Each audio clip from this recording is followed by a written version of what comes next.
taala. Labbaik Allahumma umrah. Ya. Itu nanti dibaca, dibimbing oleh setiap tawifnya, pembimbingnya, tour leadernya, nanti dibaca ketika kita di mikot, di bis sana. Ya, ketika sudah kumpul semua, sebelum bis itu jalan, baru kita membaca daripada niat. Maka tidak boleh nanti kalau niatnya sudah lewat mikot, sudah di Mekah, lupa dia. Sudah di Mekah, baru ingat, oh tadi saya tidak baca niat, rombongan baca niat di bis saya kurang misalnya. Tidak baca niat. Istilahnya kata ulama seperti orang sholat nggak pakai niat. Allahu Akbar, nggak pakai niat. Sah nggak sholat? Sah nggak? Kalau sholat nggak sah. Tapi kalau umrah gimana? Sah umrahnya dengan syarat kata ulama. Kalau seandainya ketika melewati mikot dia tidak baca niat, dia lupa dari mana atau tidak paham dan sebagainya. Ya, sah tetap umrahnya dengan syarat dia harus kembali lagi ke mikot. Kan repot kalau kembali lagi. Sudah jauh, ongkosnya lagi, siapa lagi yang menemenin? Atau resiko kedua dia bayar yang namanya termasuk ketiak dan yang lain sebagainya. Itu disunnahkan untuk kita potong atau dicabut dan disunnahkan sebelum berangkat al-ghusl lil ihram untuk mandi. Sunnahnya mandi kata ulama. Sebelum berangkat untuk berihram sunnahnya mandi. Kalau kita mau mandi di hotel, kan kita berangkat habis duhur ya, sebelum duhur mandi sih, mandi nanti di masjid sholat duhur dijamak mandi sama asar sekalian.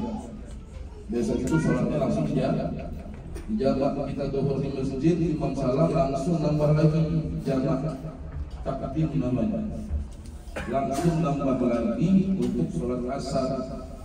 Jadi nanti kita di sana tidak lama-lama tidak menunggu asar lagi, karena kita ini musafir mau berangkat ke kota Makkah. Jadi keadaan atau posisinya kita itu besok dalam keadaan musafir yang tempuh lumayan 5-6 jam. Jadi besok itu habis bersih-bersih, mandi, sudah potong kuku, bahkan sunahkan atib ya, memakai daripada tatibul badan, memakai daripada wangi-wangian, tapi sunnah pakai wangi-wangian besok. Itu di badan, bukan di baju. Di badan bukan di baju. Iya.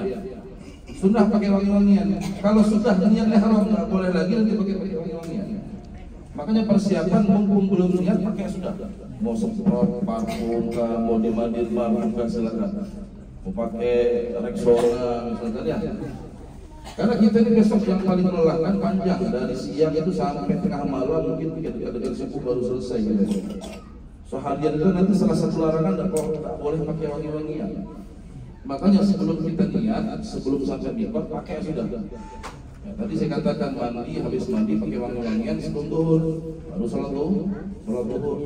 Nah itu sunnah yang disunnahkan sebelum kita berangkat atau ketika hendak melaksanakan daripada ihram.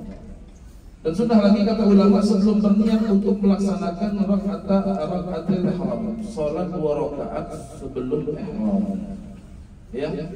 Disunnahkan kita itu melaksanakan sholat 2 rakaat sebelum ihram. Jadi ini salah satu sholat sunnah kata ulama yang mana itu sholat itu didahulukan daripada sebabnya. Kita kalau bicara sholat sunnah, kalau sunnah itu kan macam-macam. Salah satunya sholat sunnah yang karena adanya sebab. Sholat sunnah yang karena adanya sebab pun macam-macam. Ada yang sebab duluan baru sholat. Ya, ada yang sholat sama sebabnya bareng-bareng, ada yang sholatnya duluan baru sebab. Contoh, sholat tahiyatul masjid. Dan mau masuk masjid, sunnah sholat tahiyatul masjid. Betul. Sholat dulu masuk masjid dulu. Oh, sholat dulu masuk masjid dulu. Masuk masjid dulu. Ya. Maka sebabnya masuk masjid didahulukan sebab baru sholat. Berarti sebabnya duluan baru sholat. Contoh yang sebab dan sholatnya itu berbarengan. Apa contohnya kata ulama? Sholat gerhana. Kapan kita sholat gerhana? Pas terjadi gerhana. Artinya sholat sama sebabnya bareng-bareng. Nah, yang ketiga, sholatnya duluan baru sebab adalah sholat sunnah ihram. Sholat sunnah ihram ini disunnahkan ketika kita mau ihram. Jadi sholat dulu 2 rakaat baru ihram. Oleh karenanya kata para ulama, karena sholat ini adalah sebab terakhir namanya yang didahulukan daripada sholatnya baru sebabnya. Bagi yang mau sholat sunnah ini misalkan ya, kan ini sholat sunnahnya ini sebelum ihram, ketika mau ihram. Bagi yang mau sholat, khususnya besok kan sunnahnya kita ini sebelum ihram. Bagi yang mau mengerjakan sholat sunnah ihram ini, saya sarankan kerjakannya nanti di masjid sini, bukan nanti di masjid ketika di Birhani. Kenapa demikian? Dan saya sarankan kerjakannya sebelum sholat zuhur. Misalkan datang ke masjid kan masih ada lama, belum qomat misalkan ya, jam 12 sudah ke masjid, sholat sunnah daripada sunnah ihram. Ya, makanya sama seperti sholat sunnah biasa. Usul sunnatul ihram rakaat ini, ya, ada alillah sunnatan lillahi ta'ala. Sunnah dikerjakan 2 rakaat sebelum ihram, sebelum kita niat. Kenapa saya sarankan kerjakannya di masjid sini dan sebelum sholat zuhur kalau bisa? Karena kalau sudah habis zuhur kita harus jamak. Jamak antara zuhur dan asar itu jamak takdim, itu tidak boleh diselingi dengan sholat lain. Habis zuhur langsung asar. Karena salah satu syarat jamak takdim itu mualah kata ulama, tidak boleh putus, tidak boleh ada jeda antara sholat zuhur sama asarnya. Jadi habis sholat zuhur langsung asar. Jangan dikerjakannya nanti habis sholat asarnya. Kenapa? Karena sholat ini salah satu yang sebab mutaakhir tadi, yang sebabnya belakangan daripada sholatnya, dan itu menjadi haram kalau kita kerjakan habis asar. Ya, menjadi haram kalau kerjakan habis asar. Sholat itu baik ibadah, tapi ada beberapa waktu tertentu justru kita haram sholat. Disebutkan dalam ilmu fikih itu ada 5 waktu yang kita itu haram untuk sholat di 5 waktu tersebut. Tapi tentunya tidak semua sholat memang. Khususnya kata ulama, sholat yang sabab mutaakhir tadi. 5 waktu itu kalau diringkas, dikecilkan cuma 3 waktu saja. Intinya habis subuh, waktu zawal ketika dekat-dekat zuhur gitu, sama habis asar. Intinya itu aja. Nah, kalau sholat sunnah ihram ini kan yang termasuk tadi, yang termasuk sabab mutaakhir namanya. Sholat dulu baru sebab. Haram dikerjakan habis asar. Makanya saya sarankan tadi kalau mau mengamalkan sunnah ini kerjakannya sebelum zuhur. Di sini bukan di sana. Dulu saya sering berangkat bawa jamaah. Maaf kata, ini tambahan ini. Justru kadang-kadang menyarankan ayo sampai di mikot tadi sholat sunnah ihram dulu gitu. Sholat sunnah ihram. Padahal jamaah ini sudah asar semua kan, sudah jamaah. Haram dikerjakan sholat tersebut habis asar. Walaupun bukan di waktu asar. Tapi kita ini sudah sholat asar kan? Paham maksud saya? Kita ini kan jamak.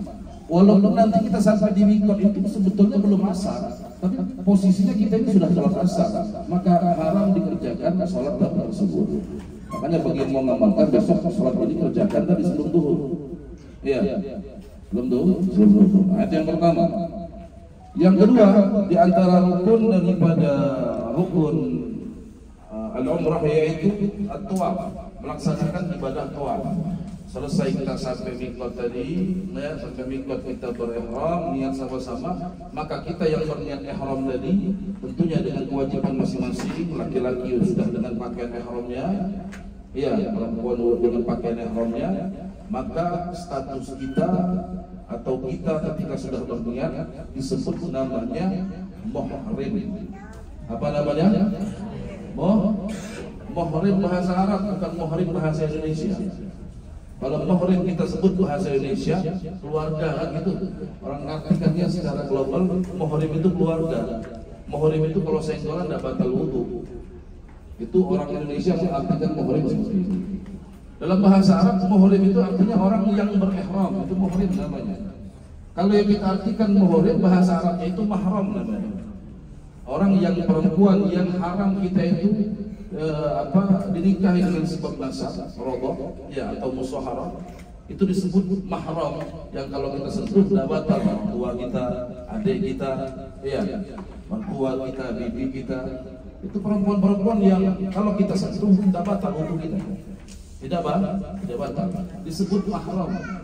Kalau kita nyebutnya mau menuju kota Mekah, nanti sampai di Mekah tinggal kita melaksanakan yang namanya tawaf. Nah, ini dua yang sudah bahas. Ya. Sebagaimana yang Allah Subhanahu Wa Taala firmankan dalam Al-Quran, "Wa yatawafu bil baitil atiq", maka hendaklah kalian kata Allah bertawaf mengelilingi daripada baitil atiq, yaitu Ka'bah. Tawaf itu ada beberapa macam, ada 3 macam tawaf. Ada yang namanya tawaf ifadah, tawaf wajib. Tawaf daripada rukun haji maupun umrah itu namanya tawaf ifadah. Yang kedua namanya tawaf qudum, tawaf sunnah. Tawaf qudum ini istilahnya seperti tahiyatul masjid. Kita kalau masuk masjid sunnah salat tahiyatul masjid yang tadi saya sampaikan.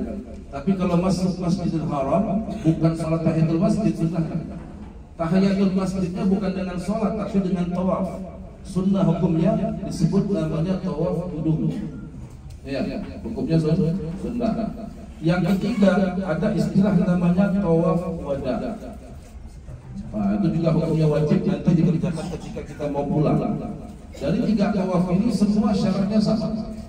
Mau itu tawaf ifadah, tawaf qudum, tawaf wada, syaratnya sama. Dalam hadis Nabi sallallahu alaihi wasallam bersabda, "Tawaf bi manzilatis salat." Ila anna Allah qad halalakum. Tawaf itu kata Nabi sallallahu alaihi wasallam kedudukannya sama seperti salat. Oleh karenanya kata ulama, apa yang disyaratkan di salat maka disyaratkan juga di dalam tawaf. Dan Nabi menghapus satu syarat kata Nabi, illa annallaha qad tahallalakum, hanya saja dalam tawaf boleh bicara.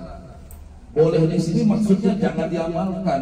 Artinya boleh di sini kalaupun berbicara, enggak batal tawafnya.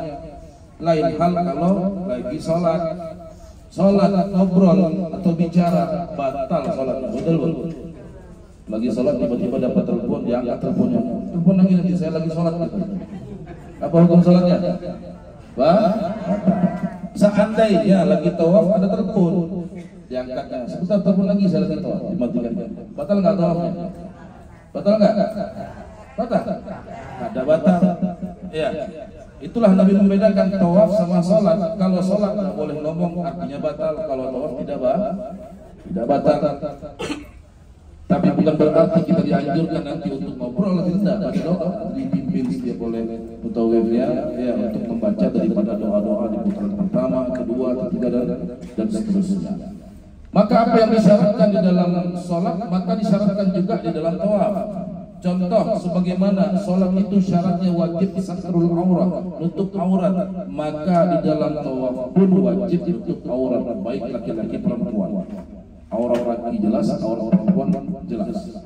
Maka semua laki atau perempuan wajib menutup aurat ketika tawaf, tidak boleh terbuka sama sekali. Iya, buat ibu-ibu hati-hati, kadang-kadang ada rambutnya keluar di sini atau di samping sini kadang. Nah, itu dijaga. Ya, pakai apalah itu namanya nanti saya. Apa Ustaz? Dalaman. Kurung dalaman. Ya, dalaman itu. Ya. Pelakong ya. Dalamnya itu biar tidak keluar nanti apa namanya rambutnya, karena rambut itu bagian daripada aurat, khususnya perempuan. Kalau laki-laki kan rambut bukan aurat, maka tidak masalah. Jadi hati-hati jangan sampai keluar daripada rambutnya. Ya, karena itu bagian daripada aurat. Juga misalkan lengan bajunya, ya, lengan bajunya itu kadang-kadang ada bajunya yang panjang, kalau diangkat turun, kelihatan di sininya, maka juga itu aurat. Jangan sampai terlihat daripada rambut, pergelangan tangan dan yang lain sebagainya. Maka menutup aurat itu syarat dari tawaf, sama seperti sholat. At-taharatu minal hadatsain, sebagaimana sholat wajib bersuci, maka tawaf pun juga wajib bersuci, suci dari hadas besar maupun kecil. Ya, tidak memiliki hadas besar, artinya tidak dalam keadaan junub atau perempuan tidak sedang haid, ya, dan juga tidak memiliki hadas kecil. Tidak memiliki hadas kecil dalam arti dia harus punya wudu. Sama kayak sholat, kita sholat harus wudu. Maka tawaf pun sebelum melaksanakan tawaf harus wudu. Tapi jangan kita bayangkan kita ke Masjidil Haram seperti masjid kita di Indonesia, karena wudu di masjid aja lah. Jangan repot di sini ya. Jadi kalau mau wudu di hotel, wudu di hotel. Nanti besok sampai petang, ya kita wudu di hotel sebelum melaksanakan sholat tawaf. Dan kan sama-sama diumumkan sama segenap mutawifnya nanti ya. Jam sekian, jam 10 malam, contoh kumpul di lobby kita tawaf. Sebelum turun ya wudu dulu. Wudu melengkapi syarat. Ya, maka baru melaksanakan daripada tawaf. Karena itu salah satu syarat suci. memiliki wudu harus suci dari hadas besar maupun kecil. Ya. Nah nanti di sini jadi masalah karena salah satu syarat tawaf itu harus bersuci, sedangkan kita di tawaf tempat tawaf atau dalam masjid itu berdesakan biasanya antara laki dan perempuan, baik dengan orang lain ataupun dengan jamaahnya sendiri. Sengaja tidak sengaja, suka tidak suka, biasanya kesentuh antara laki dan perempuan. Sedangkan kita tahu dalam wudhu itu orang kalau bersentuhan laki perempuan itu batal wudhunya. Ya, bersentuhan laki dan perempuan wudhunya batal. Lantas bagaimana solusinya kalau tiba-tiba lagi di jalan menuju ke masjid tersentuh antara laki dan perempuan, atau ketika tawaf yang paling sering kejadian tersentuh antara laki dan perempuan lagi tawaf, sedangkan otomatis kalau kesentuhan batal wudu, padahal syarat tawaf harus berwudu. Ya, ada dua solusi. Yang pertama kita bertaklid kepada Imam Malik, karena Imam Malik mengatakan persentuhan laki dan perempuan tidak batal asal tidak syahwat atau tidak disengaja. Kalau bercari-cari disengaja disentuhnya gini-gini orangnya batal. Tapi kalau tidak sengaja, tidak syahwat, maka tidak batal. Kata siapa? Imam Malik. Maka kata ulama boleh bertaklid kepada mazhab Imam Malik dalam hal ini, biar seandainya pun kita tidak sengaja kesentuhan, baik laki perempuan, wudunya tidak batal. Tapi syaratnya kata ulama, kalau mau ikut pendapat Imam Malik, cara wudunya pun harus ikut wudunya Imam Malik. Salah satu Imam Malik, pertanyaan mungkin, kayak apa wudunya? Emang beda sama Imam Syafi'i? Sama saja, wudunya sama seperti kita biasa. Ya, bedanya nanti Imam Malik mewajibkan membasuh semua rambut. Jadi saat musab rambut jangan begini-begini. Kita ini kan kadang di Indonesia begitu, kalau wudu gini-gini,